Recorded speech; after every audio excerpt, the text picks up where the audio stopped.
বিসমিল্লাহির রহমানির রহিম।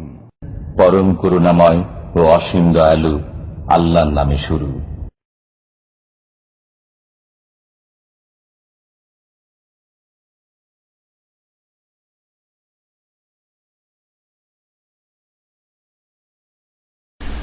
আসসালামু আলাইকুম ওয়া রাহমাতুল্লাহি ওয়া বারাকাতুহু। ইন্নাল হামদালিল্লাহ নাহমাদুহু ওয়া নাস্তাঈনুহু ওয়া নাস্তাগফিরুহ ওয়া নাউযু বিল্লাহি মিন শুরুরি আনফুসিনা ওয়া মিন সাইয়্যাতি আমালিনা। মান ইয়াহদিহিল্লাহু ফালা মুদিল্লা লাহু ওয়া মান ইউদ্লিলহু ফালা হাদিয়া লাহু। ওয়া আশহাদু আল লা ইলাহা ইল্লাল্লাহু ওয়াহদাহু লা শারীকা লাহু ওয়া আশহাদু আন্না মুহাম্মাদান আবদুহু ওয়া রাসূলুহু সাল্লাল্লাহু তাআলা আলাইহি ওয়া আলা আলিহি ওয়া সাহবিহি ওয়া সাল্লামা তাসলিমান কাসীরা।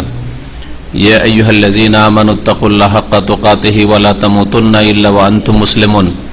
يا أيها الناس اتقوا ربكم الذي خلقكم من نفس واحدة وخلق منها زوجها وبث منهما رجالا كثيرا ونساء واتقوا الله الذي تساءلون به والأرحام إن الله كان عليكم رقيبا. يا أيها الذين آمنوا اتقوا الله وقولوا قولا سديدا يصلح لكم أعمالكم ويغفر لكم ذنوبكم ومن يطع الله ورسوله فقد فاز فوزا عظيما. أما بعد فأعوذ بالله من الشيطان الرجيم. بسم الله الرحمن الرحيم. اتبعوا ما أنزل إليكم من ربكم ولا تتبعوا من دونه أولياء قليلا ما تذكرون. সম্মানিত ভাতৃমণ্ডলী, পর্দার আড়ালের মা এবং বোনেরা, বাইরে থেকে যে সব ভাই বোনেরা শুনছেন অনলাইনে, আল্লাহ পাক রব্বুল আলামিনের যাবতীয় প্রশংসা যে আল্লাহ পাক রব্বুল আলামিন একক, যার ইবাদত বন্দেগীর জন্য আল্লাহ পাক মানুষকে জিনকে সৃষ্টি করেছেন। সালাত এবং সালাম নাযিল হোক নবী মুহাম্মদ রাসূলুল্লাহ সাল্লাল্লাহু আলাইহি সাল্লামের উপর, যার নিয়ে আসা বিধান মোতাবেক, নিয়ে আসা শরীয়ত মোতাবেক, নিয়ে আসা আদর্শ মোতাবেক ইবাদত বন্দেগী করলেই একমাত্র ইবাদত হবে, তা আল্লাহ পাকের নিকটে কবুল হবে। আর তাকে আল্লাহ পাক এই জন্য রাসূল করেছেন যে তার পদ্ধতি মোতাবেক জীবন যাপন করবে। তিনি যে পথের উপর ছেড়েছেন এবং সেই পথের আল্লাহ পাক রব্বুল আলামিনের বিধানকে পূর্ণতা দান করেছেন কোরআন এবং হাদিসের আকারে, সেই মোতাবেক জীবন যাপন করাই হচ্ছে শরীয়ত বা দ্বীন। আজকের বিষয়বস্তু হচ্ছে বিদাতের কারণ সম্পর্কে। মুসলিম সমাজে বিদাত কেন ছড়ায় বা ছড়ালো? এর আগেও ছড়িয়েছে। 1400 বছরের ইতিহাসে স্বর্ণ যুগের পরেই, বরং নবী করিম সাল্লাল্লাহু আলাইহি সাল্লামের পরে সাহাবায়ে কেরামদের শেষ যুগ থেকেই ধীরে ধীরে একটু করে বিদাতের সূত্রপাত হয়ে যায়। খারিজিদের বিদাত, রাফেজিদের বিদাত, এই দিয়ে শুরু হয়। আর তারপরে বিদাতের দরজা একেবারে প্রশস্ত হয়ে যায়। অসংখ্য বিদাত, ধর্মের নামে নতুন নতুন কথা কাজ, যেগুলি ইসলাম মনে করে, শরীয়ত মনে করে, ইবাদত বন্দেগী মনে করে, জিকির আজকার মনে করে, দুরুদ মনে করে, বিভিন্ন জিনিস ইসলামিক অনুষ্ঠান মনে করে, ইসলামিক উৎসব মনে করে, ঈদ মনে করে আদায় করা হয় বা পালন করা হয়। এরকম বহু বিদাত মুসলিম সমাজে ছড়িয়ে পড়েছে। আর কিয়ামত পর্যন্ত শয়তান যেহেতু আল্লাহর পক্ষ থেকে ছাড় পেয়ে আছে, সেই জন্য মুসলিম সমাজকে তাদের সত্য দিন থেকে, কোরআন এবং হাদিসের পথ থেকে, সিরাত মুস্তাকিম থেকে কি করে বিভ্রান্ত করবে, এই জন্য সবসময় পায়তারায় লেগে আছে। শয়তান যাকে যে অস্ত্র দিয়ে ঘায়েল করতে পারে, আঘাত করতে পারে, সেই অস্ত্রে তার ক্ষেত্রে ব্যবহার করে। যারা বেদিন লোক, দিন ইসলামের ধার ধারেন না, তাদেরকে বেধর্মিতা দিয়ে, তাদেরকে দিন থেকে সরিয়ে দিয়ে, তাদেরকে ফরজ ওয়াজিব থেকে সরিয়ে দিয়ে, তাদের দ্বারা হারাম কাবিরা ফাসিকি কাজ করিয়ে তাদেরকে জাহান্নামের পথে নিয়ে যায় শয়তান। আর যারা দিন ধর্মকে ভালোবাসে, যারা দিন পালন করতে চেষ্টা করে, তাদের সামনে শয়তান আর একটা রূপ ধরে আসে। সেটা হচ্ছে ধর্মের নামে নতুন নতুন কাজকে সুন্দর করে সাজিয়ে পেশ করা। শয়তান সেগুলিকে সাজিয়ে সাজিয়ে পেশ করে, যেগুলিও তো মন্দ নয়, কাজটা তো ভালোই লাগে, এসব তো কোনো মন্দ জিনিস না, এ তো আর চুরি আর ডাকাতি নয়, আর মদ খাওয়া নাই, এ তো ভালো জিনিস। ঈদে মিলাদুন নবী করলো, নবীকে বছরে একবার স্মরণ করলো, কোন দোষের কথা। আর সারা বছর ইবাদত বন্দি করতে পারে না ভালো করে, সারা বছর ধরে তাহাজ্জুদ পড়তে পারে না, যদি রজব মাসে 27 রজবে সবে মেরাজ করলো আর রাত্রি যাপন করলো, কোন মন্দ কাজ করলো। এইভাবে ধর্মের নামে যারা ধার্মিক লোক, তাদের অনেক মানুষকে তাদের মধ্যে বিভিন্ন কারণ থাকায়, তাদের মধ্যে বিভিন্ন কারণ বিদ্যমান থাকায় তাদেরকে শয়তান বিভ্রান্ত করতে, গুমরাহ করতে চেষ্টা করেছে এবং অনেকটাই সফল হয়ে গেছে শয়তান। এই শয়তানের চক্রান্ত থেকে আমাদেরকে বেঁচে থাকতে হবে। আল্লাহ পাক রব্বুল আলামিন যে নির্দেশ দিয়েছেন তা হচ্ছে আল্লাহ নাযিলকৃত বিধান জীবনের সার্বিক ক্ষেত্রে অনুসরণ করতে হবে। মহান আল্লাহ সূরা আরাফের আয়াত নম্বর 3 ইরশাদ করছেন, ইত্তাবিউ মা উনজিলা ইলাইকুম মির রাব্বিকুম, হে মানুষ তোমরা অনুসরণ করো। ইত্তাবিউ ইত্তিবা করো মানে ফলো করো, অনুসরণ করো। কিসের অনুসরণ করতে হবে? কোন বিশেষ ব্যক্তিরও বলেন, একমাত্র রাসূলুল্লাহ সাল্লাল্লাহু আলাইহি ওয়াসাল্লাম ছাড়া কোন বিশেষ ব্যক্তির অনুসরণ করতে বলা হয়নি, যতই বড় ব্যক্তিত্ব হোক না কেন। আল্লাহ পাক বলছেন, মা উনজিলা ইলাইকুম মির রাব্বিকুম, তোমাদের উদ্দেশ্যে তোমাদের প্রতিপালকের পক্ষ থেকে যা নাজিল করা হয়েছে তার অনুসরণ করো। নাজিল করা হয়েছে আমাদের রবের পক্ষ থেকে আমাদের কল্যাণের উদ্দেশ্যে। আল কোরআনুল কারীম কিতাবুল্লাহ, আল্লাহ পাকের কিতাব, আল্লাহর বাণী কালামুল্লাহ। নাজিল করা হয়েছে আমাদের হেদায়েতের উদ্দেশ্যে, আমাদের সার্বিক কল্যাণের উদ্দেশ্যে। রাসূলুল্লাহ সাল্লাল্লাহু আলাইহি সাল্লামের হাদিস, তিনি যা করেছেন, তিনি যা বলেছেন, তার সামনে যা কিছু করা হয়েছে, বলা হয়েছে, তার স্বীকৃতি দান করেছেন, অনুমোদন দিয়েছেন। এই সবের নাম হচ্ছে রাসূলুল্লাহ সাল্লাল্লাহু আলাইহি সাল্লামের হাদিস। আর এই দুটো বস্তুকেই রাসূলুল্লাহ সাল্লাল্লাহু আলাইহি ওয়াসাল্লাম ছেড়ে গেছেন এবং ওসিয়ত করেছেন, তারাকতু ফিকুম আমরাইন, তোমাদের মাঝে দুটি জিনিসকে আমি ছেড়ে যাচ্ছি। লান তাদিল্লু মা তামাসসাকতুম বিহিমা, অতদিন পর্যন্ত তোমরা পথভ্রষ্ট হবে না, গোমরাহ হবে না, রাস্তাহারা হবে না, সিরাতে মুস্তাকিম সরল পথ ছেড়ে অন্য কোথাও বিভ্রান্ত হয়ে চলে যাবে না। মা তামাসসাকতুম বিহিমা, যতদিন পর্যন্ত ওই দুটো জিনিসকে মজবুত করে ধরে থাকবে। কিতাব আল্লাহ, একটি হচ্ছে আল্লাহ পাকের কিতাব আল কোরআনুল কারীম, ওয়া সুন্নতি, আর আমার আদর্শ, আমার সুন্নাত, আমার তরিকা, আমার হাদিস। সুন্নাত মানে হাদিস আর হাদিস মানে সুন্নাত। রাসূলুল্লাহ সাল্লাল্লাহু আলাইহি ওয়াসাল্লামের তরিকা, সুন্নাতের শাব্দিক অর্থ হচ্ছে আদর্শ, তরিকা। রাসূলুল্লাহ সাল্লাল্লাহু আলাইহি ওয়াসাল্লাম যা বলেছেন তা আমাদের জন্য করণীয়। রাসূলুল্লাহ সাল্লাল্লাহু আলাইহি ওয়াসাল্লাম যা করেছেন এবং তার সাথে খাস এর কোনো প্রমাণ আমাদের কাছে নেই, সুতরাং আমাদের সকলের জন্য, প্রত্যেক মানুষের জন্য। রাসূলুল্লাহ সাল্লাল্লাহু আলাইহি ওয়াসাল্লামের সামনে কোনো সাহাবী করেছেন অথবা বলেছেন কোনো কিছু নেকির আশায় দিন মনে করে, আর সেটাকে স্বীকৃতি দিয়েছেন, সেসব হচ্ছে রাসূলুল্লাহ সাল্লাল্লাহু আলাইহি ওয়াসাল্লামের হাদিস। এই দুটো জিনিসকে মজবুত করে ধারণ করার নাম হচ্ছে সিরাতে মুস্তাকিম, এর নাম হচ্ছে দ্বীন, এর নাম হচ্ছে ইসলাম, এর নাম হচ্ছে হক, সত্য, এর নাম হচ্ছে আল্লাহর নাজিলকৃত বিধান। ওয়ালা তাত্তাবিউ মিন দুনিহি আউলিয়া, আল্লাহকে বাদ দিয়ে, আল্লাহ পাকের দ্বীন বাদ দিয়ে, আল্লাহ পাকের বিধান বাদ দিয়ে অন্য কাউকে তোমরা পৃষ্ঠপোষক হিসাবে গ্রহণ করিও না বা তাদের অনুসরণ করিও না। ওয়ালা তাত্তাবিউ মিন দুনি, আল্লাহকে বাদ দিয়ে আর কারো অনুসরণ করিও না। আর কোন পৃষ্ঠপোষকের অনুসরণ করা, যেমন তাদের আদেশ নিষেধ মানা, যে কোনো ক্ষেত্রে হোক, এমন আদেশ নিষেধ মানা যেটা দিন মনে করে, ধর্ম মনে করে আপনি করছেন, আল্লাহ নৈকট্য লাভের জন্য করছেন, অথচ তার সনদ, তার দলিল কোরআন হাদিসে নেই। হ্যাঁ, কোরআন এবং হাদিসে থাকে, তাহলে আপনি কোনো ব্যক্তিকে বলছেন, যে কোনো ব্যক্তিকে মানা যেতে পারে। কোরআন এবং হাদিসের কথা বললে শুধু ইমাম সাহেবকে নয়, আলেম সাহেবকে নয়, মুহাদ্দিসকে নয়, ফাকিহকে নয়, ইসলামিক স্কলারকে নয়, শাইখকে নয়, বরং বাপ মাকে শুধু নয়, বরং যে কোনো মুসলিম, যে কোনো মানুষ যদি ভালো কথা বলে তাহলে তার কথা সাদরে গ্রহণ করতে হবে, কারণ সেটা তার কথা নাই। কার কথা? কোরআনে কারীমের কথা, আর না হয় রাসূলুল্লাহ সাল্লাল্লাহু আলাইহি ওয়াসাল্লামের হাদিসের কথা। কালিলাম মা তাযাক্কারুন, তোমরা কিন্তু অল্প উপদেশ নিয়ে থাকো, তোমরা উপদেশ নিতে চাও না, তাহলে উপদেশ ওরাই নেই যারা আল্লাহ পাকের নাজিলকৃত বিধানের অনুসরণ করে। বিদআতের বিভিন্ন কারণ মানুষের মধ্যে পাওয়া গেছে, তখনই বিদআত সৃষ্টি হয়েছে। এমনিতে একদিনে বিদআত সৃষ্টি হয়নি। বিদআত কেন সৃষ্টি হয়েছে? বিভিন্ন মানুষের মধ্যে বিভিন্ন রকমের ওই কারণগুলি যখন পাওয়া গেছে, তখন ওদের মধ্যে বিদআত পাওয়া গেছে। ওই কারণগুলি থেকে যদি মুক্ত হয়ে যায়, ওই রোগগুলি থেকে যদি মুক্ত হয়ে যায়, তাহলে বিদআত অটোমেটিকলি ছুটে যাবে, বিদআত ছেড়ে দেবে।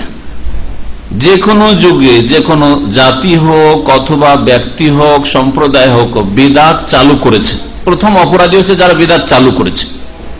এক নম্বর অপরাধী যারা প্রথম বিদআতগুলি ধর্মের নামে চালু করেছে। আল্লাহ পাকও বলেননি, রাসূলও বলেননি যে এইভাবে আল্লাহ নৈকট্য লাভ হয়, আল্লাহ পাকের সন্তুষ্টি পাওয়া যায়, এইভাবে জান্নাত পাওয়া যায়, এইভাবে নেকি হয়। আল্লাহ বলেননি, তার রাসূল বলেননি সাল্লাল্লাহু আলাইহি ওয়াসাল্লাম। তারপরেও না, কাজগুলি তো ভালো। এইভাবে যারা চালু করেছে তারা সবচেয়ে বড় অপরাধী, কারণ তারা অসংখ্য মানুষকে গোমরাহ করেছে। একজনের বিদআত চালু করার পরিপ্রেক্ষিতে কোটি কোটি মানুষ কিয়ামত পর্যন্ত গোমরাহ হচ্ছে, যে তারাও তো বড় ছিলেন, আমাদের মুরব্বীরা ছিলেন, তা অমুক অমুক বলেছেন, অমুক অমুক করেছেন, এগুলি এইভাবে গোমরাহ হয়েছে। আর দুই নম্বর অপরাধী হচ্ছে যারা অন্ধভাবে অনুসরণ করেছে। আর এই কোরআনে কারিমে আছে না আছে, রাসূলের হাদিসে আছে না আছে, আমরা কি বুঝি? সাধারণ মানুষ আমরা কি বুঝি? আমরা বুঝি না। তাহলে কি করতে হবে? এত বড় বড় আলেম ওলামা আছে, এত বড় ওলি আউলিয়া আছে, তাদের দোহাই দিয়ে চলে গেল। এই দোহাই দিয়ে কেন গেল? জনসাধারণ কেন বিদাতি হলো আর গুমরাহ পথভ্রষ্ট হলো? সুন্নতের রাস্তা ছেড়ে দিয়ে, কোরআন এবং হাদিসের রাস্তা ছেড়ে দিয়ে অন্য পথ কেন ধরলো? এর বিভিন্ন কারণ রয়েছে।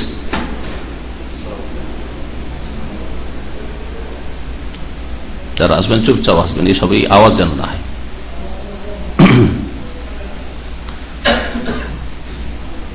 প্রথম কারণ বিদআত ছড়াবার, আর সেটা একেবারে মানুষের জন্য মারাত্মক ক্ষতিকর, আর তা হচ্ছে জেহালত, অজ্ঞতা।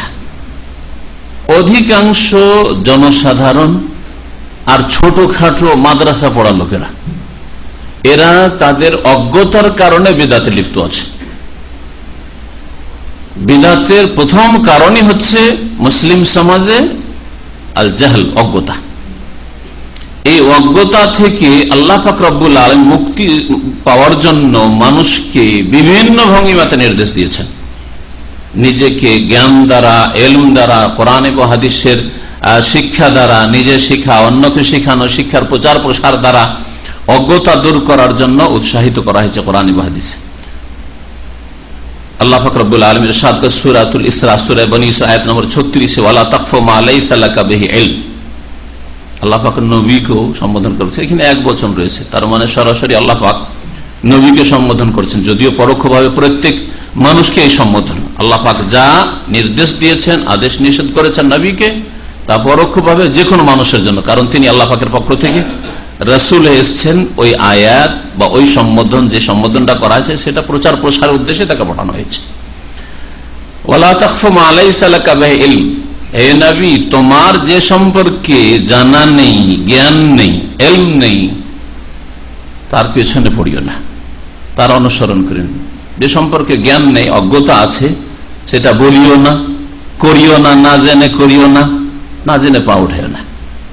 আমরা দুনিয়ার ক্ষেত্রে কখনো না জেনে পা উঠিয়েছি যে আমি সামনে যে একটা ধাপ বাড়াচ্ছি, ওই জায়গাটা কেমন, সমতল জায়গায় পা রাখা যাবে না গর্ত আছে, একটা পা যদি নিচে পড়ে আর একটা পা উপরে আছে, তো হোঁচট খেয়ে পড়বেন না?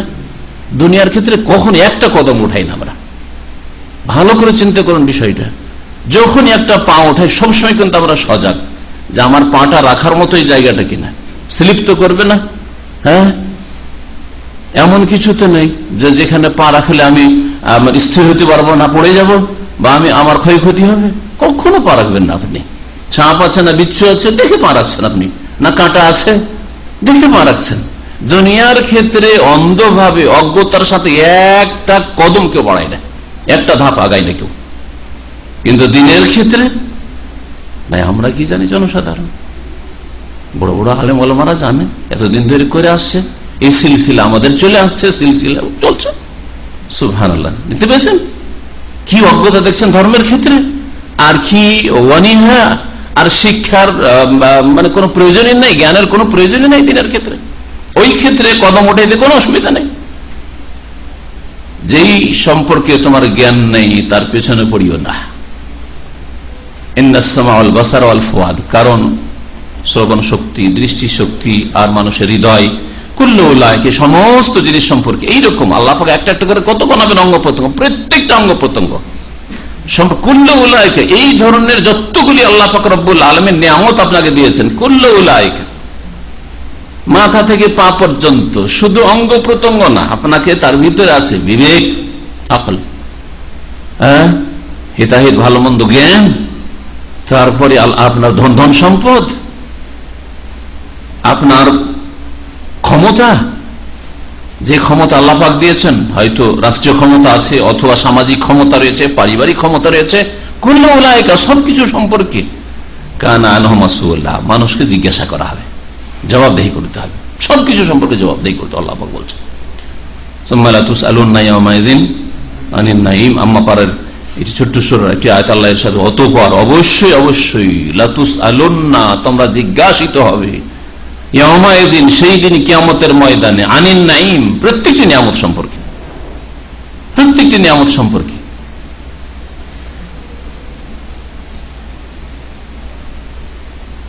আল্লাহ পাক রব্বুল আলামিন সূরা আরাফের আয়াত নম্বর 33-এ কয়েকটি কাবিরা গুনার কথা, অপরাধের কথা উল্লেখ করেছেন। আল্লাহ বলছেন, কুল, হে নবী তুমি জানিয়ে দাও মানুষকে, ইন্নামা হাররামা রাব্বি আল ফাওয়াহিশ, নিঃসন্দেহে আমার প্রতিপালক অশ্লীল কথা কাজগুলিকে হারাম করেছেন। যত অশ্লীল কথা কাজ হইতে পারে আল্লাহ পাক কি করেছেন? হারাম করেছেন। স্পষ্ট কথা, হাররামা রাব্বি, আমার রব, আমার প্রতিপালক আল্লাহ পাক রব্বুল আলামিন হারাম করেছেন।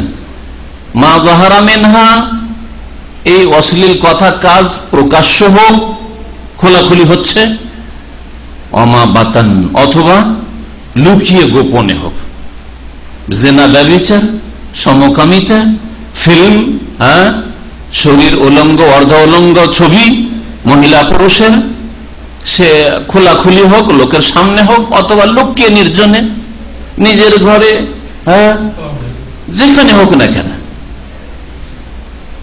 আল্লাহ পাক রব্বুল আলামিন হারাম করেছেন। আর কি হারাম করেছেন? ওয়াল ইসমা, আর যে কোনো গুনাহ আল্লাহ পাক হারাম করে, যে কোনো গুনার কাজ। ওয়াল বাগি বিগাইরিল হক, আর অন্যায় ভাবে বাড়াবাড়ি করা, জুলম অত্যাচার করা আল্লাহ পাক হারাম করেছেন। অশ্লীলতা, গুনাহ, অন্যায় ভাবে বাড়াবাড়ি করা, জুলম করা কার ওপর? আল্লাহর সৃষ্টি, আল্লাহর বান্দার ওপর, কোন কাফের উপর জুলম করা আল্লাহ পাক জায়েজ করেননি। কোন পশু পাখির ওপর জুলম করা আল্লাহ পাক জায়েজ করেননি।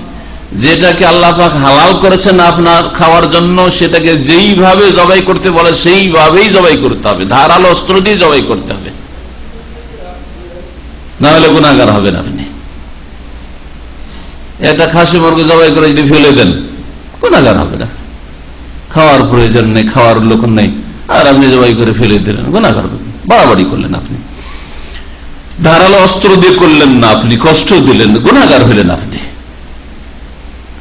এসব কথা রাসূলুল্লাহ সাল্লাল্লাহু আলাইহি ওয়াসাল্লামের আনীত বিধানে মজুদ রয়েছে। ওয়া আন তুশরিকু বিল্লাহ, আর আল্লাহ পাক হারাম করেছেন যে আল্লাহর সাথে কি করবে? শিরক করবে। মা লাম ইউনাজ্জিল বিহি সুলতানা, যেই শিরকের দলিল প্রমাণ সনদ আল্লাহ পাক কোনদিনে নাযিল করেননি। শিরকের ধর্ম আল্লাহ কখনো নাযিল করেননি। শিরকের ধর্ম আল্লাহ পাক কখনো নাযিল করেননি। কখন এই কথা ভাববেন না যে বৌদ্ধ ধর্ম হইতে পারে, কোন কালের আল্লাহর ধর্ম ছিল, আর্যদের ধর্ম, ব্রাহ্মণদের ধর্ম, কখন আল্লাহ প্রদত্ত ধর্ম ছিল না। বহুত্ববাদের ধর্ম আল্লাহ কখনো নাযিল করেননি। প্রচলিত বর্তমান খ্রিস্টানদের তৃতীয়বাদ কখনো আল্লাহ নাযিল করেননি। হ্যাঁ, আসল ঈসা আলাইহিস সালামের দিন আল্লাহ নাযিল করেছেন, কিন্তু এই বিকৃত ধর্ম খ্রিস্টানদের আল্লাহ নাযিল করেননি।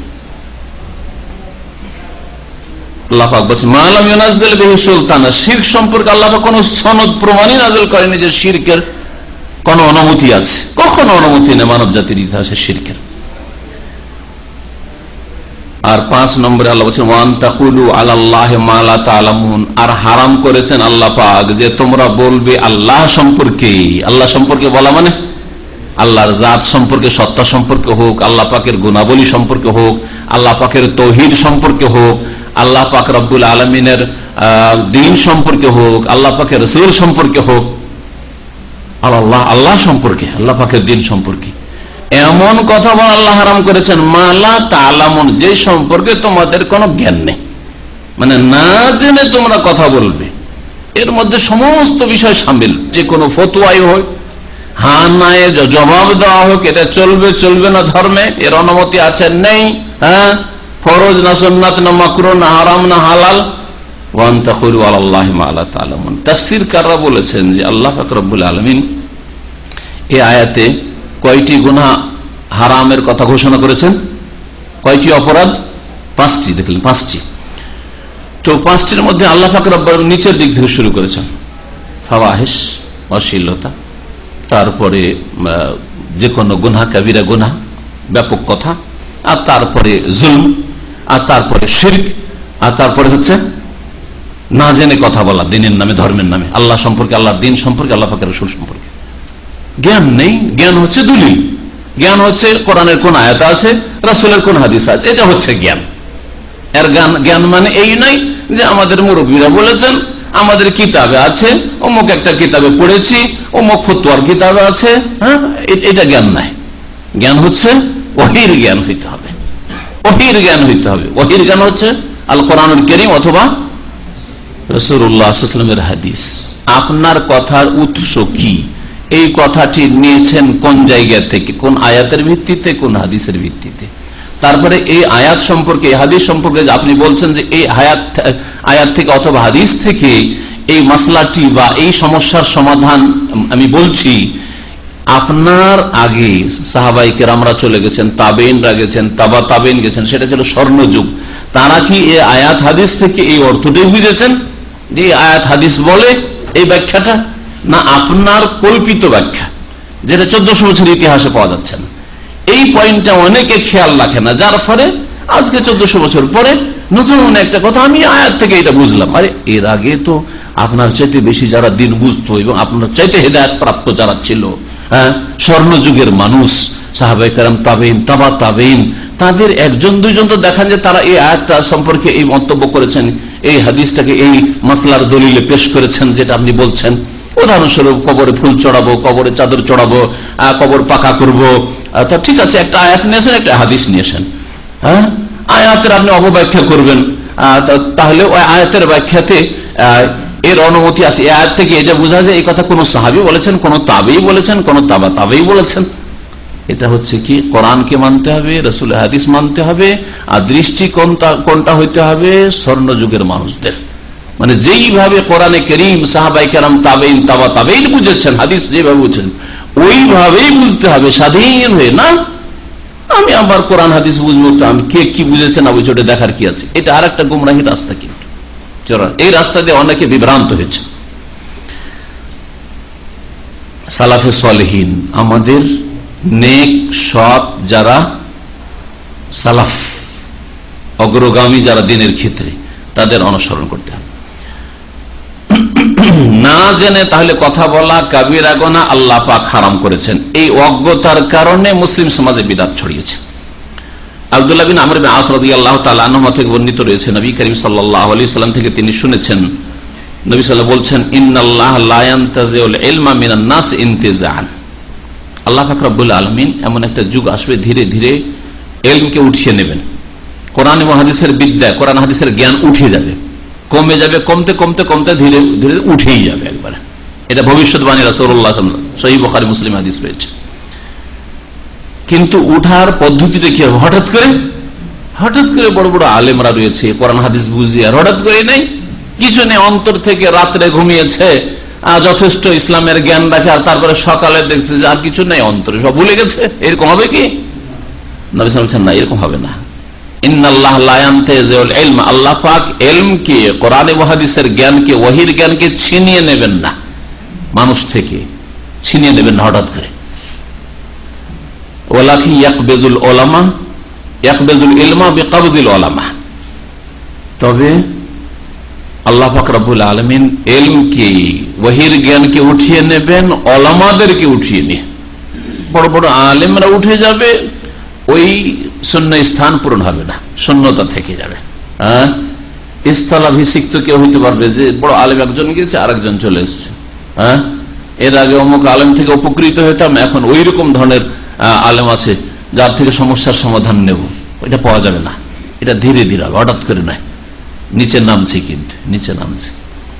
যদি বিগত 100 বছরের মধ্যে দেখেন বা 50 বছরের মধ্যে, তো শেখ আব্দুল ইবনে বাজ রাহিমাহুল্লাহর মতো, শেখ মোহাম্মদ বিন সালেহ ওসাইমিনের মতো রাহিমাহুল্লাহ, আর শেখ মোহাম্মদ নাসিরউদ্দিন আলবানীর মতো আলেম পৃথিবীতে আর নেই, এখন পৃথিবীতে নেই। তো আল্লাহ পাক রব্বুল আলামিন আলেমদেরকে উঠিয়ে নেবেন, আর ওই রকম মাপের আলেম আর তৈরি হবে না। তারপরে যখন শুধু মূর্খ লোকেরা বাকি আছে, কারো কাছে তো মাসলা জিজ্ঞেস করতে হবে, ফতোয়াতে জিজ্ঞাসা করতে হবে। হাত্তা ইযা লাম ইয়াবকা ফিন নাস আলেম, যখন মানুষের মধ্যে কোনো আলেম বেঁচে থাকবে না, ইত্তাখাযান নাস রউসান জুহালা, তখন মানুষ জাহেল মূর্খকে নেতা বানিয়ে নেবে। কিরকম নেতা? শুধু দুনিয়ার নেতা না, রাষ্ট্রীয় নেতা না, ধর্মের নেতা, মুফতি সাহেব বানিয়ে নেবে, তাদের কাছ থেকে ফতোয়া নেবে, আর তারা দেখবে যে আমাদের ছাড়া দেবে কি, ফতোয়া দেওয়া তারাও শুরু করবে। এইভাবে গুমরাহ হবে, ফতোয়া দেবে বিনা ইলমে, ফাদাল্লু ওয়া আদাল্লু, নিজেরাও পথভ্রষ্ট হবে, যারা ফতোয়া দিল তারাও পথভ্রষ্ট গুমরাহ হবে, ওয়া আদাল্লু, লোকেরা পথভ্রষ্ট হবে আর লোকদেরকে পথভ্রষ্ট করবে, নিজেরাও পথভ্রষ্ট হবে আর অন্যদেরকেও পথভ্রষ্ট করে। ফাদাল্লু, যারা মুফতি সাহেব ফতোয়া দেবে, ছোটখাটো মৌলভী সাহেব হুজুর মসজিদের ইমাম আর ফতোয়া দেবে, অসুবিধা নাই, মিলাদ করেন, দলিল, আপনি কি জানেন দলিল?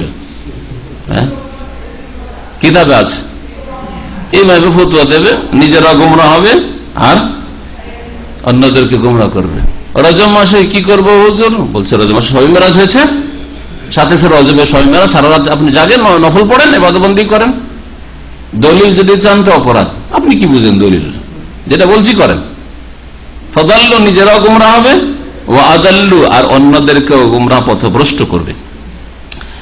এই ছিল বিদাত ছড়াবার প্রথম কারণ। মুসলিম সমাজে বিদাত কেন ছড়িয়েছে? অজ্ঞতার কারণে। আপনি যদি কোরআন এবং হাদিস সম্পর্কে মোটামুটি জ্ঞান রাখেন তো আপনাকে ধোঁকা দিতে পারবে না। দিন বলবে, সুন্নাত বলবে, চলবে বলবে, আর আপনি চালিয়ে দেবেন, এটা অত সহজ নয়।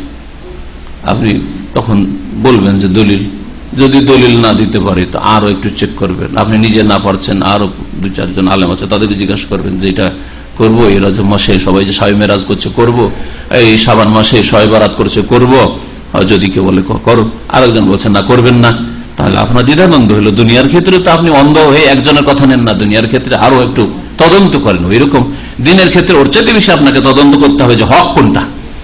এলম যদি থাকে তো এক কথায় চোখে কেউ ধুলো দিতে পারবে না। দ্বিতীয় কারণ হচ্ছে বিদাত ছড়াবার কুপ্রবৃত্তির অনুসরণ, মনের পূজা করা, যেটাকে বলা হয়েছে ইত্তেবাউল হাওয়া। হাওয়া মানে মন যেদিকে ঝুঁকে ওইদিকে ঝুঁকে যান, সমাজ যেদিকে ঝুঁকে ওইদিকে ঝুঁকে যান, পরিবার যেদিকে ঝুঁকে ওইদিকে ঝুঁকে যান। হাওয়া ইয়াহবি মানে ঝুঁকে যাওয়া, হাওয়া ইয়াহবি মানে ঝুঁকে যাওয়া। তো কুপ্রবৃত্তিকে হাওয়া কোরআনের ভাষায় বা রাসূলুল্লাহ সাল্লাল্লাহু আলাইহি ওয়াসাল্লাম হাদিসের ভাষায় কেন বলা হয়েছে? কারণ মনটা ঝুঁকে যায়, যেদিকে ঝুঁকে গেল ওইটাই করলেন, চল এটা করবো, করলেন, দেখা দেখি আর কিছু নেই। তো যারা কুপ্রবৃত্তির অনুসরণ করে তাদের দ্বারা বিদাত করা আর বিদাতি ফতোয়া দেওয়া সহজ, কোরআন এবং হাদিস লাগে না। ইত্তেবাউল কিতাব ওয়াস সুন্নাহ না, কোরআন সুন্নাহর অনুসরণ করবো না, না না না, ইত্তেবাউল হাওয়া। তো ভালোই লাগছে, মন্দ কি? সারা জীবন ধরে ইবাদতবন্দি করতে পারেন না, একটা রাত নফল পড়বে, ইবাদত করবে, কত কান্নাকাটি করবে আল্লাহর সামনে, তাও মানা করবেন, নিষেধ করবেন, এই যুক্তি। আর সাধারণ মানুষ যুক্তিতে ধোঁকা খেয়ে যাবে। কথা তো ঠিকই বলছে, সারা জীবনটা পারছি না, বছরে 1-2 দিন যদি করলাম তো বন্ধ কি করলাম। তো এটা হচ্ছে বিদাত ছড়াবার একটি গুরুত্বপূর্ণ কারণ। আল্লাহ পাক রব্বুল আলামিন আম্বিয়া রাসূলগণকেও কুপ্রবৃত্তির অনুসরণে নিষেধ করেছেন।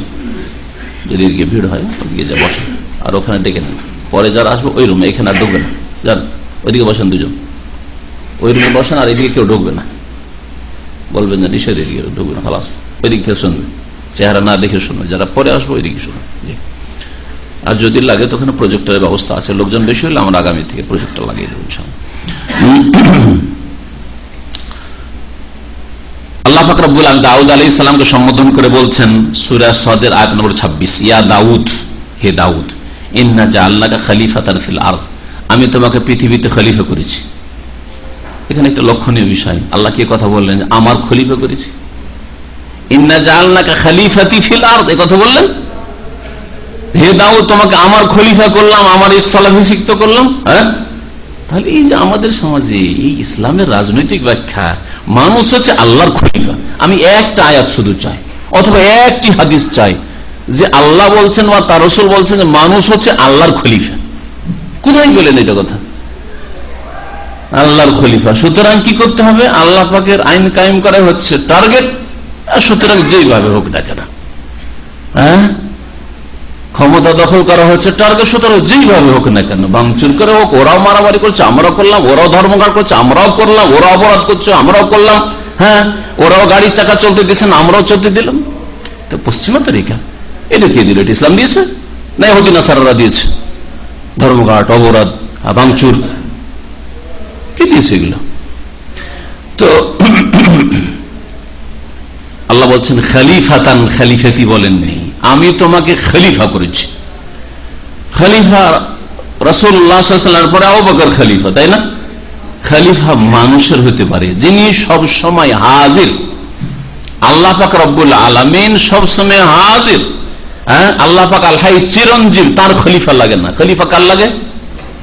স্থলাভিষিক্ত, মানে স্থলটা খালি হয়েছে, এখন ওই জায়গাটা পূরণ করতে হবে। হ্যাঁ, শেখ মুখলেস সাহেব চলে গেছেন, ওনার পালাতে আমাকে বসতে হচ্ছে, খলিফা এটা।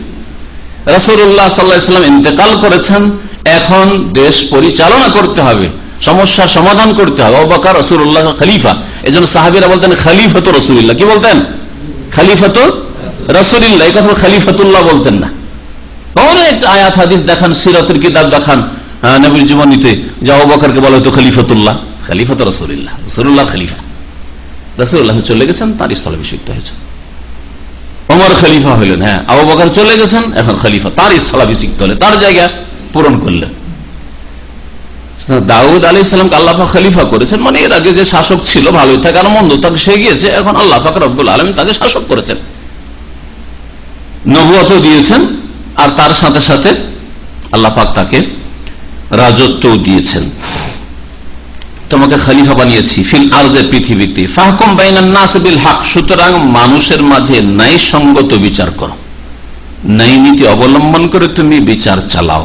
ওয়ালা তাত্তাবিল হাওয়া, আর তুমি কুপ্রবৃত্তির অনুসরণ করিও না, খেয়াল খুশির পিছনে চলিও না, মনে যা লাগছে, মনে যা বলছে ওইটাই করবে, এই কাজ করিও না। আল্লাহ নবীকে, এত বড় রাসূলকে, যার উপর আল্লাহ পাক জবর নাযিল করছেন, তাকেও সতর্ক সাবধান করছেন, ওয়ালা তাত্তাবিল হাওয়া, তুমি কুপ্রবৃত্তির অনুসরণ করিও না, ফায়ুদিল্লাকা আন সাবিলিল্লাহ, আর না হইলে আল্লাহর রাস্তা থেকে তোমাকে এই কুপ্রবৃত্তি দূরে সরিয়ে দিবে, গুমরাহ করে দিবে, রাস্তা থেকে পথভ্রষ্ট করে দিবে, রাস্তাহারা করে দিবে।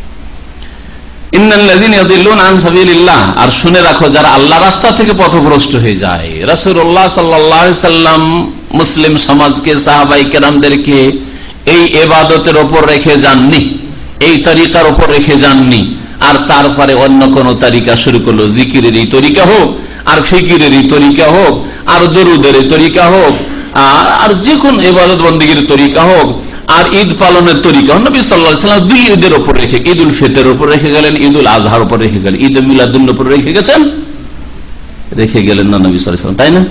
রাসূলুল্লাহ সাল্লাল্লাহু আলাইহি ওয়াসাল্লাম লাইলাতুল কদর, শবে কদর রাত জাগো, হ্যাঁ, শবে কদর করো, এর উপর রেখে গেছেন। রাসূলুল্লাহ সাল্লাল্লাহু আলাইহি ওয়াসাল্লাম শবে বরাত নামটা দিয়ে গেছেন, হ্যাঁ, শবে মেরাজ রাত্রি যাপন করা দিয়ে গেছেন, করলেন। এগুলো উদাহরণ এই জন্য যাতে বুঝতে পারেন, হ্যাঁ, যে রাস্তা থেকে কেমন বিভ্রান্ত হচ্ছেন। যদি মনের পূজা করো, কুপ্রবৃত্তির অনুসরণ করো, ফায়ুদিল্লাকা আন সাবিলিল্লাহ, তো আল্লাহ রাস্তা থেকে পথভ্রষ্ট করে দিবে তোমার কুপ্রবৃত্তি। আর যারা আল্লাহ রাস্তায় পথভ্রষ্ট হয়ে যায়, লাহুম আযাবুন শাদীদ, তাদের জন্য বড় শক্ত আযাব রয়েছে, কঠোর শাস্তি রয়েছে। বিমা নাসু, কারণ তারা আল্লাহ প্রদত্ত বিধানকে ভুলে গেছে। কেন আযাব তাদের? আল্লাহর দিনকে ভুললে কেন? রাসূলের তরিকাকে ভুললে কেন? এটা কি রাসূলের তরিকা ছিল? বেমানাসু কেন উপেক্ষা করলে?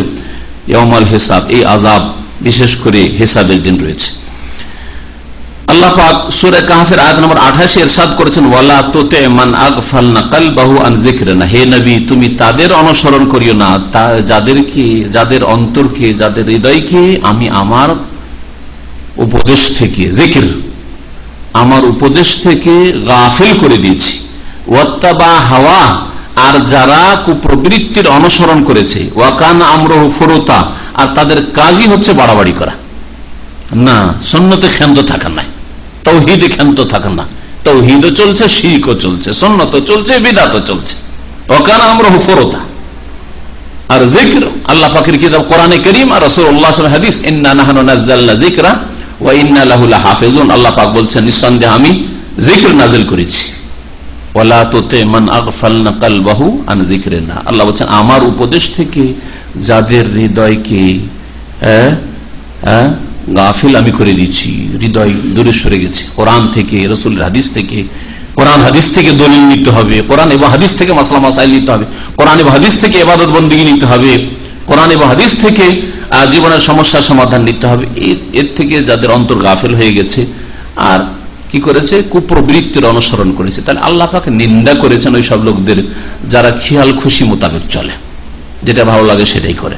না, দলিল ভিত্তিক চলতে হবে, খেয়াল খুশি চললে হবে না। এই মর্মে আরো আরেকটি আয়াত আপনাদের শোনা, এই মর্মে অনেক আয়াত রয়েছে, যে আয়াতে আল্লাহ পাক ওই সব লোকদেরকে যারা কুপ্রবৃত্তির অনুসরণ করে তাদেরকে বলেছেন কুপ্রবৃত্তিকে তারা মাবুদ বানায়, উপাস্য বানিয়ে নেয়। মহান আল্লাহ ইরশাদ করেছেন সূরা জাসিয়ার আয়াত নম্বর 23, আফারা আইতা মান ইত্তাখাযা ইলাহাহু হাওয়া, হে নবী তুমি কি চেনো, তুমি কি দেখেছো ওই সব লোককে, ইত্তাখাযা ইলাহাহু হাওয়া, যারা বানিয়ে ফেলেছে, সাব্যস্ত করেছে তাদের উপাস্য এলাহ, এলাহ মানে উপাস্য মাবুদ, যারা মাবুদ বানিয়ে ফেলেছে কাকে, হাওয়াহু, তাদের কুপ্রবৃত্তিকে, মনে যা বলে তাকে উপাস্য বানিয়েছে, মানে মনের পূজা করে, মনের অনুসরণ করে, মন যা বলে, মনে যেটা, মন মেজাজ যেটা ধরে সেটাই করে, কোরআন এবং হাদিসের অনুসরণ করে না, বরং অনুসরণ করে কিসের,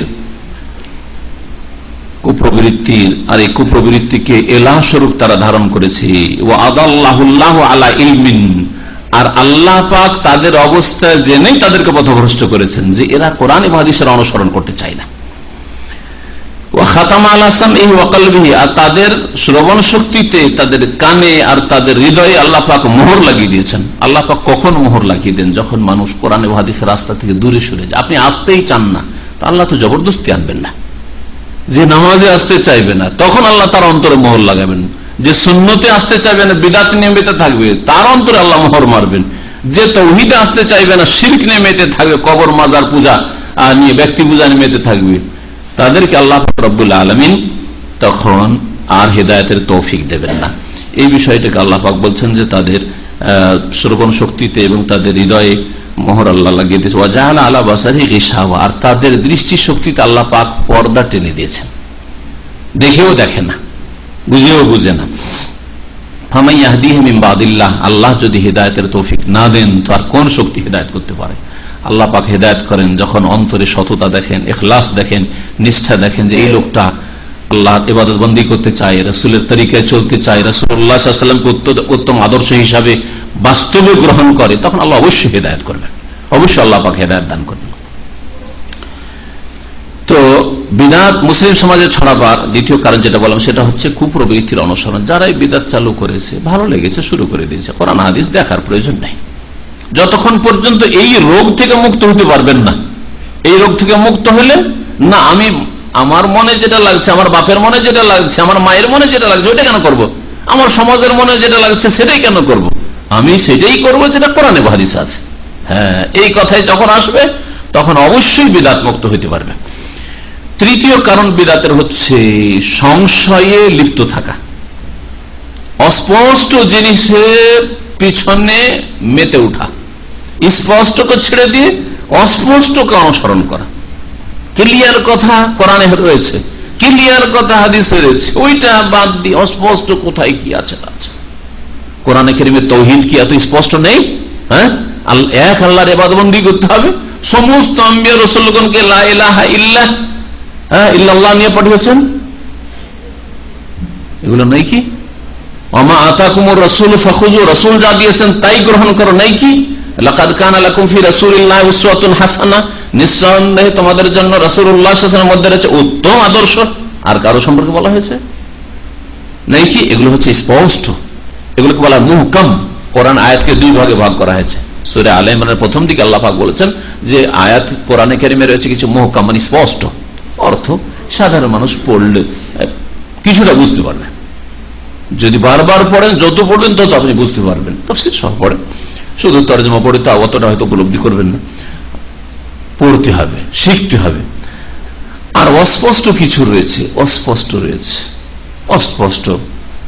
যেমন উদাহরণস্বরূপ, হ্যাঁ, আদম আলাইহিস সালামকে তো ফেরেশতারা সিজদা করেছে। তো আদম আলাইহিস সালামকে যখন ফেরেশতারা সিজদা করলো, তা আমরা যদি কবরকে, মাজারকে, ওলিয়া উলিয়াকে সিজদা করলাম, হ্যাঁ, বাবাকে সিজদা করলাম, অসুবিধা রাখি? সুবহান, সংশয়, অস্পষ্ট জিনিস।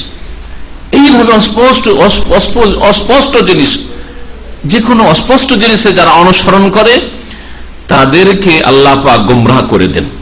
মহান আল্লাহ ইরশাদ করেছেন সূরা আলে ইমরানে, হুয়াল্লাযী আনজালা আলাইকাল কিতাব মিনহু আয়াতুম মুহকামাত, আল্লাহ সেই সত্তা যিনি কোরআনে কারীমে বহু আয়াত নাযিল করেছেন, তাতে কিছু রয়েছে মুহকামাত।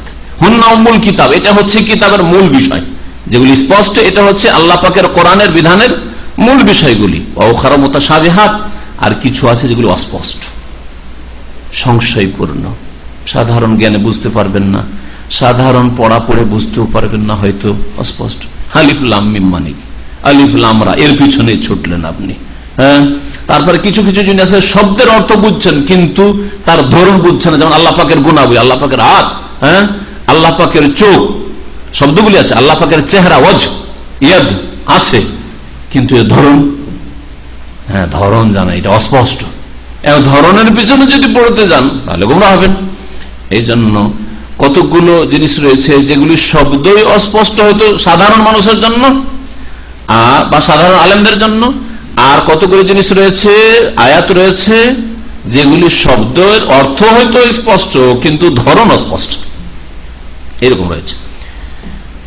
আল্লাহ পাক বলছেন ফাআম্মাল্লাযীনা ফি কুলুবিহিম যায়গ, যাদের অন্তর বাঁকা, যাদের অন্তরে বক্রতা রয়েছে, ফায়াত্তাবিউনা মা তাশাবাহা মিনহু, যেটা অস্পষ্ট তার অনুসরণ করে, যেটা অস্পষ্ট তার অনুসরণ করে। কেন? ইবতিগাল ফিতনা, উদ্দেশ্য, যারা অস্পষ্ট জিনিসকে নিয়ে বাড়াবাড়ি করে, অস্পষ্ট জিনিসকে দলিল হিসেবে পেশ করে,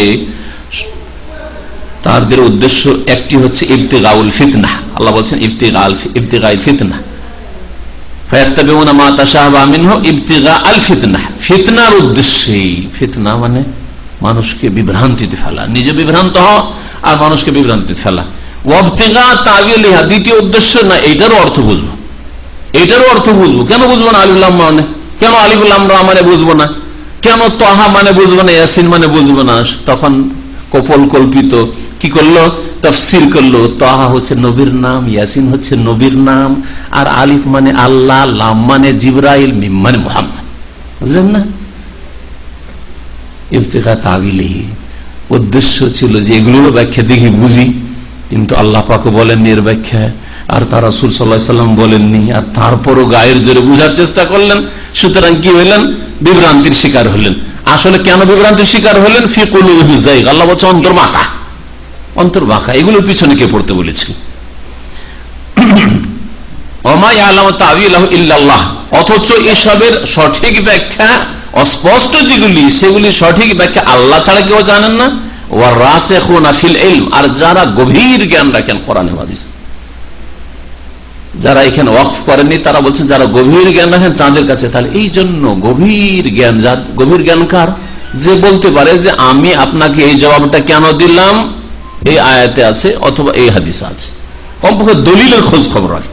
ইমাম আবু হানিফা রাহমাতুল্লাহ এই কথাই বলেছেন, অন্যান্য আইম্মারাও বলেছেন যে দেখো, কোন মানুষের জন্য এটা হালাল নয় যে আইয়ুফতিয়া বিকালামিন মা লাম ইয়ারিফ মিন আইনা কুল্লা, আমাদের কথার ভিত্তিতে ফতোয়াবাজি করবে, ফতোয়া দেবে, এটা হালাল, এটা হারাম, এটা সুন্নাত, এটা বিদআত, ফতোয়া দেবে। মালাম ইয়ার, যতক্ষণ পর্যন্ত না জানলো যে মিন আইনা করলাম, কোত্থেকে বললাম, কোন আয়াতের ভিত্তিতে বললাম, কোন হাদিসের উৎস থেকে বললাম, কিসের ভিত্তিতে আমি বললাম। জানেন যে ইমাম আবু হানিফার দলিলটা কি, ইমাম শাফির দলিলটা কি, ইমাম মালিকের দলিলটা কি, ইমাম আহমদ বিন হাম্বলের দলিলটা কি জানেন, তারপর ফতোয়া দেন। আর সাধারণ মানুষ প্রত্যেকটা বিষয়ে দলিল জানতে পারবেন। এই জন্য যারা দলিল ভিত্তিক কথা বলে ওলামায়ে কেরাম, তাদের অনুসরণ করে। একজনের না শুধু, হ্যাঁ, একজনের অনুসরণ নয়, বরং ওই সমস্ত আলেমদের অনুসরণ করবে যেই সব আলেমরা দলিল ভিত্তিক কথা বলে। যখন দেখবে তাদের মধ্যে মতানৈক্য হচ্ছে, হ্যাঁ, তখন আরেকটু মেহনতের প্রয়োজন রয়েছে। এর মধ্যে কোনটা ঠিক হতে পারে? আলবানী সাহেব কোরআন সুন্নাহর আলেম, আর শেখ ইবনে বাজ কোরআন সুন্নাহর আলেম, শেখ ইব্রাহিম সাইমিন কোরআন সুন্নাহর আলেম, তাহলে কোনটা ঠিক হইতে পারে, কোনটা সুন্নতের কাছাকাছি হইতে পারে? তখন আরেকটু মেহনতের প্রয়োজন রয়েছে। এর মধ্যে কোনটা কোরআন এবং হাদিসের কাছাকাছি, যেটা আমাকে অনুসরণ করতে বলা হয়েছে, এইভাবে ধরে নিলে হবে না। চলো একটা ধরলেই হয়, ওইটাও চলবে না। আর চলো এটা আমাদের দেশি, ওইটা বিদেশি, ওইটাও চলবে না। এটা আমাদের গ্রামের, ওইটা দূরের, ওইটাও চলবে না। চলবে? হ্যাঁ, দলিলের জন্য মেহনত পরিশ্রম করতে হবে। চতুর্থ কারণ বিদআত ছড়াবার, যুক্তিকে প্রাধান্য দেওয়া। কোরআন এবং হাদিসের ওপর, ওহীর ওপর বিবেক বুদ্ধিকে প্রাধান্য দেওয়া। কোরআন এবং হাদিসে কি আছে না আছে, যুক্তিতে এটা মেনে নিতে চায় না। সুবহানাল্লাহ। সূরা হাক্কাতে আল্লাহ বলেছেন, ওয়া ইয়াহমিলু আরশা রাব্বিকা ফাওকাহুম ইয়াওমাইযিন সামানিয়া, হে নবী, তোমার রবের আরশ ইয়াওমাইযিন, সেই কিয়ামতের দিনে 8 জন ফেরেশতা বহন করবে। একজন তাফসীরকার লিখছেন, আর আমাদের দেশের বড় বড় বক্তা এক শ্রেণীর, তারা বলছে আপনি ওই তাফসীরটা পড়বেন। আর তাফসীরে লিখছে, এই যে 8 ফেরেশতা উঠিয়ে থাকবে আল্লাহর আরশ, এটা আমার বুঝে আসে না, বোধগম্য না। আপনাকে কে এরকম কথা বলতে বললো? এই অধিকারটা কে দিল আপনাকে? তাহলে আকলকে, জ্ঞানকে প্রাধান্য দিয়েছে যারা। এইরকম যদি এখানে হয়, তাহলে আর এক জায়গায় আসবে আলাইহা সাবাত আশার, জাহান্নামের রক্ষীদের সংখ্যা 17 হবে। 17 কেন হবে? এইটা আমার বুঝে আসে না। আরে বেকুব, তাহলে তো জাহান্নামে চলে যাবে। কোরআনের কথা বুঝে আসে না, সেই জন্য যুক্তিকে প্রাধান্য দেবে, তো গোমরাহ হয়ে যাবে, জাতিকে গোমরাহ করে দেবে, ঠিক না? তারপর আরেকদিন বললেন, আমার 5 ওয়াক্তই নামাজ পড়তে হবে, 4ও হইল না, 6ও হইল না। হ্যাঁ, যদি বেজোড় হইতো তো 9 হয়ে যেত, না 11 হয়ে যেত। আমার এটা বুঝে আসে না।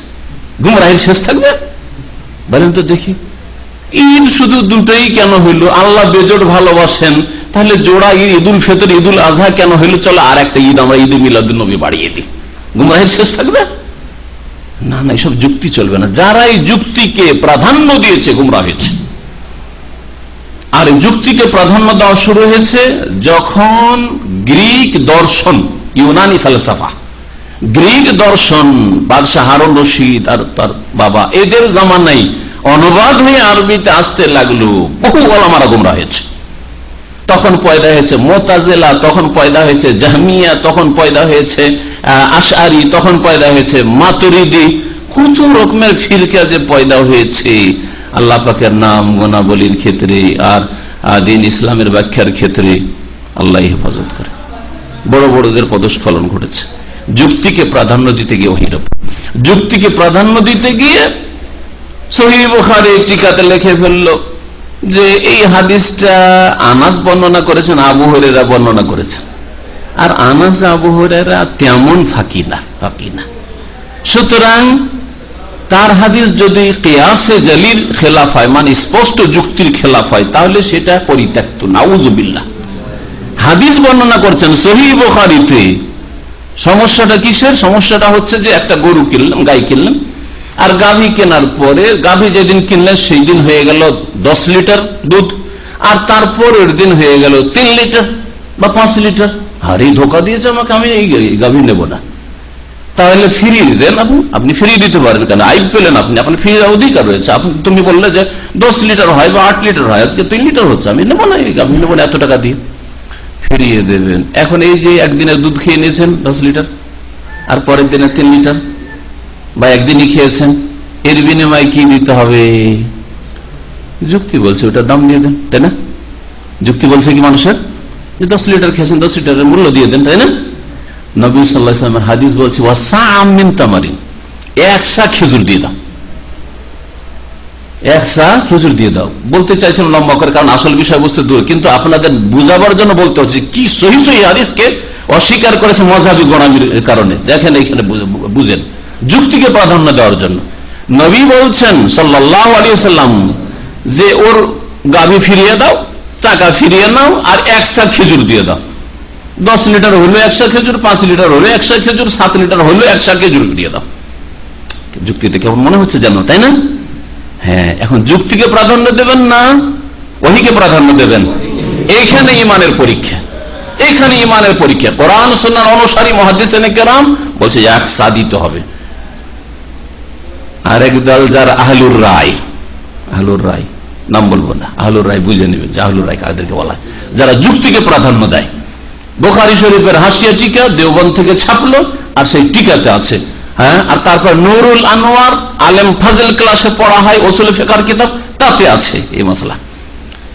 না না না, এখানে যুক্তিটাকে প্রাধান্য দিতে হবে, রাসূলের হাদিসটাকে ছেড়ে দিতে হবে, নাউজুবিল্লাহ। কিন্তু কোরআন সুন্নাহ অনুসারী আমাদের মতো আল্লাহ পাক যাদেরকে তৌফিক দিয়েছেন বলছেন না, কখনো রাসূলের হাদিস ছাড়া যাবে না, যুক্তিকে কখনো প্রাধান্য দেওয়া যাবে। এটি হচ্ছে গুমরাহি। ওরা যে যুক্তি পেশ করলে যুক্তিটা যে মজবুত মনে হচ্ছে, কি মজবুত মনে হচ্ছে? যারা 10 লিটার হইলেও, 5 লিটার হইলেও, 7 লিটার হইলেও একশাই খেজুর, বলছে হ্যাঁ একশাই খেজুর। এতে ঝগড়ার মীমাংসা করে দিয়েছেন 1400 বছর আগে রাসূলুল্লাহ। আমার যুক্তি আছে, তোমার যুক্তি আছে, তো কিন্তু যুক্তি বোঝার মতো জ্ঞান লাগবে, বিবেক লাগবে। যদি এখানে পয়সা দেওয়ার বিষয় আসে, তখন ওই গরু যে ফিরিয়ে নিয়েছে, গরুর আসল মালিক সে বলবে যে না, তুমি 10 লিটার বলছো, 10 লিটার হয়নি, 12 লিটার হয়েছে, 12 লিটার পয়সা দাও। বলছে আমি 12 লিটার খাইনি, 12 লিটার কি করে পয়সা দেবো? আমি 10 দেবো, অথবা একটু কম করে বলবে যে আমি 7 দেবো, ঠিক না? ফিরিয়ে দিচ্ছি তো ওকে পুরা পয়সা কেন দেবো? বেমানি তো করতে পারে কেউ, হ্যাঁ? তো বলছে আমি নেবো 10, এ বলছে যে 7। ঝগড়া হইতে পারে, হইতে পারে না, এই ঝগড়া নিয়ে মারামারি হয়ে যেতে পারে না, আমি তাহলে গরু ফিরিয়ে দেবো না, হইতে পারে না? নবী করিম সাল্লাল্লাহু আলাইহি ওয়াসাল্লাম বলছেন যে সেই গাভীর 10 লিটার হোক আর 5 লিটার হোক ফিরিয়ে দেবে, আর ওর একনিষ্ঠে একশা খেজুর দিয়ে দেবে। 1400 বছর আগে রাসূলুল্লাহ কিয়ামত পর্যন্ত যত সমস্যা এরকম আসবে সমাধান করে দিয়ে চলে গেছেন। আমার যুক্তি আছে না নেই? আমার কাছে ওহীও আছে, রাসূলের হাদিসের দলিলও আছে, আর যুক্তিও আছে। এইভাবে বুঝতে হবে কোরআন হাদিসকে, তাহলে গুমরাহি আসবে না। তো বিদআত কেন ছড়িয়েছে? যখন যুক্তিকে প্রাধান্য দিয়েছে। রাসূলের মহব্বতের দোহাই, যুক্তি, রসুলকে মহব্বত করি, আর রসুলের আমরা জন্মবার্ষিকী পালন করব না, একটা ঈদে মিলাদুন নবী করব না, কেমন কথা হইল? রসুল সাল্লাল্লাহু আলাইহি ওয়াসাল্লামের মহব্বত করি আর হজে আসলাম, আর কয়েকটা দিনের জন্য রসুলের দরবারে হাজিরা দেব না, এটা কেমন কথা হইল? যুক্তি না এগুলো? কিন্তু এই যুক্তিগুলি গোমরাহি। হজের অংশ বানিয়ে দিলেন মদিনা আসাকে, আর মদিনা এসে 1 সপ্তাহ থাকতে হবে, 40 ওয়াক্ত নামাজ পড়তে হবে, কত কি বানাই দিলেন। তারপরে বিদাতি কথা, শিরকের গন্ধ আসছে যে রসুলের দরবারে হাজিরা দিতে যাচ্ছে মদিনায়। হ্যাঁ, কথা বলেন আমাদের দেশের অনেক মানুষ, মক্কা থেকে হজ করা হলে, ওমরা করা, কোথায় যাচ্ছেন? বলছে রসুলের দরবারে হাজিরা দিতে যাচ্ছে। এখন আল্লাহর দরবারে হাজিরা দেওয়া শেষ হলো, রসুলের দরবারে হাজিরা দিতে যাচ্ছে। এই কথাটা কোন আয়াতে, কোন হাদিস আছে যে রসুলের দরবারে হাজিরা? হ্যাঁ, তো যারা যুক্তিকে প্রাধান্য দিয়েছে তারাই গোমরাহ হয়েছে। প্রত্যেকটি বিদআতের পিছনে যুক্তি আছে, তাদের খোঁড়া যুক্তি আছে। কার যুক্তি নেই? কার যুক্তি নেই? যারা বেশ্যাখানা খুলছে পতিতালয় দেশে, ওদের যুক্তি আছে। হ্যাঁ, ওদের যুক্তি আছে। ওরা বলছে যে দেশে যদি বেশ্যাখানা না থাকে, পতিতালয় না থাকে, তো যেখানে সেখানে যারা সতী নারী তারা ধর্ষিত হবে। আমরা চাই না যে সতীরা ধর্ষিত হোক, সতীরা রাস্তা দিয়ে নিরাপদ জায়গা, তোমরা যারা চরিত্রহীন মানুষ হবে সেখানে যাও। যুক্তি কি কম আছে? যুক্তি তো ভালোই লাগে, তাই না? মূর্খ লোকের যেন যুক্তি ভালো লাগে, কিন্তু আল্লাহ পাক হারাম করেছেন। আল্লাহ অশ্লীল কথা, কাজ, অশ্লীলতা, আড্ডা, বেশ্যাখানা আল্লাহ হারাম করেছেন, ঠিক না? আমরা কোরআন এবং হাদিসকে, ওহীকে প্রাধান্য দিই, আর জালেম শাসকরা আর জালেম বিদাতি নেতারা, বিদাতি ধর্মীয় নেতারা, ধর্মগুরুরা, এরা যুক্তিকে প্রাধান্য দেয় ওহীর উপর। তো যুক্তিকে প্রাধান্য দেওয়ায় যুগে যুগে অধিকাংশ মানুষই গোমরাহ হয়েছে। আল্লাহ পাক ইরশাদ করেছেন যুক্তি না, রসুলকে প্রাধান্য দিতে হবে, রসুলের অনুসরণকে প্রাধান্য দিতে হবে। সূরা হাশরের আয়াত নম্বর 7 আল্লাহ পাক ইরশাদ করেছেন ওমা আতাকুমুর রাসূলু ফাখুযুহু, রাসূল সাল্লাল্লাহু আলাইহি ওয়াসাল্লাম যা তোমাদেরকে দেন তা তোমরা গ্রহণ করো, রাসূল যা দিয়েছেন তা নিতে হবে, যুক্তি যা দিচ্ছে তা নিতে হবে না। ওমা নাহাকুম আনহু, আর যা থেকে নিষেধ করেছেন তা থেকে তোমরা ফান্তাহু, বেঁচে থাকো, বিরত থাকো। আল্লাহ পাক আরো ইরশাদ করেছেন সূরা আহজাবের আয়াত নম্বর 36 ওমা কানা লিল মুমিনিন ওয়ালা মুমিনাতিন ইযা কাদাল্লাহু ওয়া রাসূলুহু আমরান আন ইয়াকুনা লাহুমুল খিয়ারাতু মিন আমরিহিম, কোন মুমিন পুরুষের জন্য জায়েজ নয় আর কোন মুমিন নারীর জন্য জায়েজ নাই। ইযা কাদাল্লাহু ওয়া রাসূল আমরান, যখন আল্লাহ পাক অথবা তার রাসূল, আল্লাহ এবং তার রাসূল সাল্লাল্লাহু আলাইহি সাল্লাম কোন কিছুর ফয়সালা করে দিবেন, সিদ্ধান্ত দিয়ে দিবেন, কোরআন এবং হাদিসের সিদ্ধান্ত মওজুদ রয়েছে, তারপরে কোন মুমিন নরনারীর জন্য জায়েজ নাই আইয়াকুনা লাহুমুল খিয়ারাতু মিন আমরিহিম, তাদের ধর্মের ব্যাপারে, দিনের ব্যাপারে কোন তাদের স্বাধীনতা থাকবে, ইখতিয়ার থাকবে। নামাজ আমার বিষয়, পার্সোনাল বিষয়, আমি পড়ি না পড়ি আপনার বলার কি আছে? আমি কয়েক তো পড়ি আর না পড়ি সেটা আপনার জিজ্ঞাসা করার কি আছে? এই ইখতিয়ার নেই। রোজা আমি রাখছি না রাখছি তাতে আপনার কি বলার আছে? তাই না? আমি সুন্নত করছি না বিদআত করছি আপনার বলার কি আছে? না, চলবে না, চলবে না, তোমার কোনো ইখতিয়ার নেই। যখন আল্লাহ পাক ফয়সালা করে দিয়েছেন, তার রাসূলের ফয়সালা হয়ে গেছে যে বিধান, কোরআন এবং হাদিসের বিধান, তারপরে কোন মানুষের কোনো ইখতিয়ার নেই, স্বাধীনতা নেই, অন্য কোনো চয়েস নেই। ওমান ইয়াসিল্লাহ ওয়া রাসূলা, আর যারা আল্লাহ পাকের নাফরমানি করবে, রাসূলের নাফরমানি করবে, ফাকাদ দাল্লা দালালাম মুবিনা, তারা স্পষ্ট পথভ্রষ্টতায় চলে যাবে, গোমরাহিতে চলে যাবে। 5 নম্বর কারণ বিদআত ছড়াবার, তা হচ্ছে অন্ধ অনুসরণ আর গোঁড়ামি। অন্ধ অনুসরণ বাদ দিতে হবে, অন্ধ ভক্ত হবেন না। এত বড় আলেম, এত তার বক্তব্য আছে, তার ভুল হতে পারে, এত বড় সংগঠনের তিনি আমির, এত বড় ইমাম, তার মজহাবে কোটি কোটি মানুষ আছে, তার ভুল হইতে পারে, এত বড় লোক তিনি, এত বড় মুরব্বি বুজুর্গানে দিন, তাদের ভুল হতে পারে, এতেই ক্ষান্ত হয় না, তাদের ভুল আপনি বলেন, কি করে কথা বলেন? যদি তারাও জাহান্নামে যায়, আমি জাহান্নামে যাব। পথভ্রষ্টরা নাম ধরে বলছেন না, বলছে অমুক সাহেব যদি জাহান্নামে যায়, আপনি যে বলছেন তাহলে আমিও যাবো এই পথে, আমি ছাড়বো না এই পথ। কত বড় গুমরাহি! বলা উচিত ছিল রাসূলুল্লাহ সাল্লাল্লাহু আলাইহি সাল্লামের পথে থাকবো, রাসূলুল্লাহ সাল্লাল্লাহু আলাইহি সাল্লামের পথে থেকে যেখানে যাই সেখানে যাব, কিন্তু রাসূলুল্লাহর পথে থাকবো আমি। আমার দুনিয়ার লাভ হলো না লস হলো, ক্ষয় হলো না ক্ষতি হলো, সেটা আমার দেখার বিষয় না। আমার দেখার বিষয় হচ্ছে আমি রাসূলের তরিকা আছি কিনা।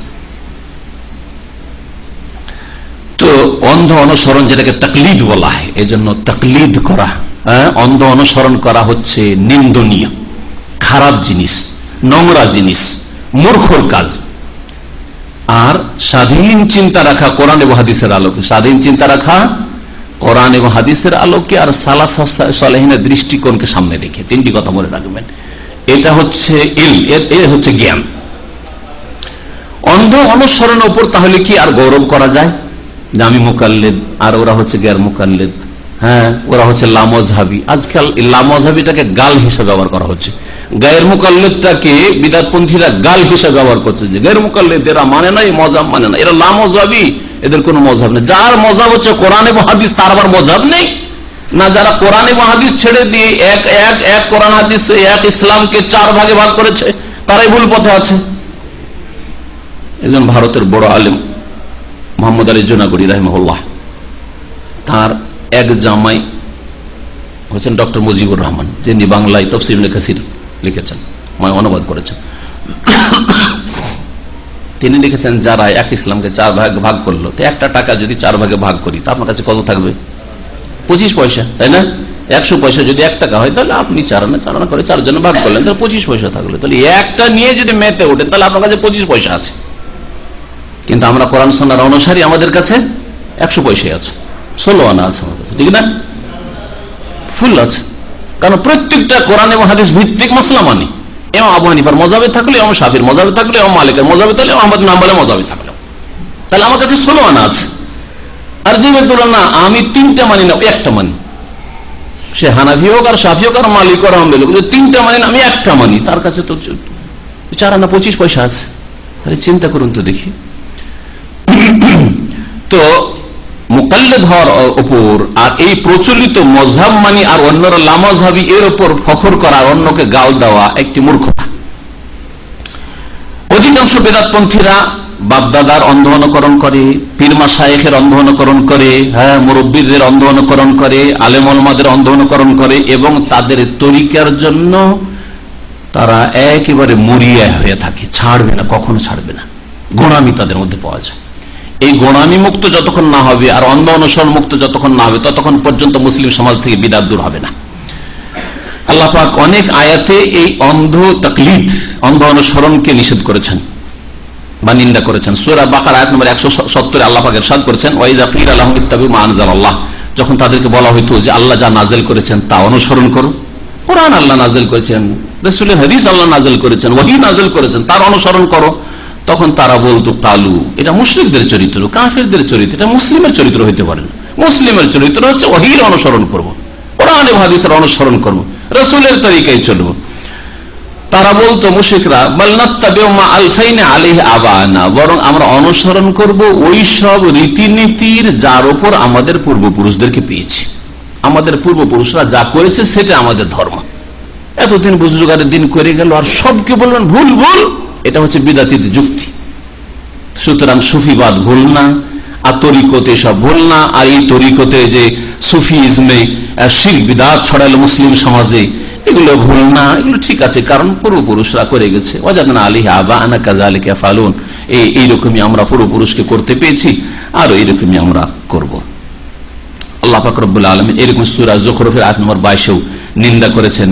তারা বলতো ইন্না ওয়াজাদনা আবানা আলা উম্মাহ, আমরা একটা আদর্শ আমাদের পূর্বপুরুষদেরকে বাপদাদাদেরকে পেয়েছি, হুজুরদেরকে পেয়েছি, ওয়া ইন্না আলা আসারিহিম মুক্তাদুন, আর আমরা তাদেরকেই মানবো, আমরা ওহী কোরআন হাদিস মানতে রাজি নই।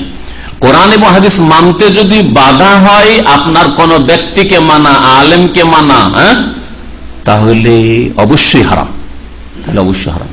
কোরআন এবং হাদিসকে মেনে আলেম ওলামাকে মানবেন, কোরআন এবং হাদিসকে মেনে আপনি বাপ মাকে মানবেন। এই সাধারণ কথাটা তো সবাই বুঝতে পারছেন যে আমরা বাপ চুরি করতে বলে চুরি করবেন না, তাই না? বাপ মিথ্যা কথা বলতে বললে মিথ্যা কথা বলবেন না, ঠিক না? বাপ যদি মারামারি করতে বলে মারামারি করবেন, এই কথাগুলি তো বুঝতে পারছেন। তো ওই রকম বাপ যদি বলে মাজারে চলো, মাজারে যাবেন না। বাপ দাদা মাজারপন্থী ছিল, আপনি মাজারপন্থী হবেন না, কারণ এটা রাসূলের তরিকা নয়। বাপ দাদা যদি পীরপন্থী, আপনি পীরপন্থী হবেন না, কারণ এটা আম্বিয়া রাসূলের তরিকা নাই। আম্বিয়া তরিকা, রাসূলের তরিকা হচ্ছে কোরআন এবং হাদিসের অনুসরণ করা, ওহীর অনুসরণ করা।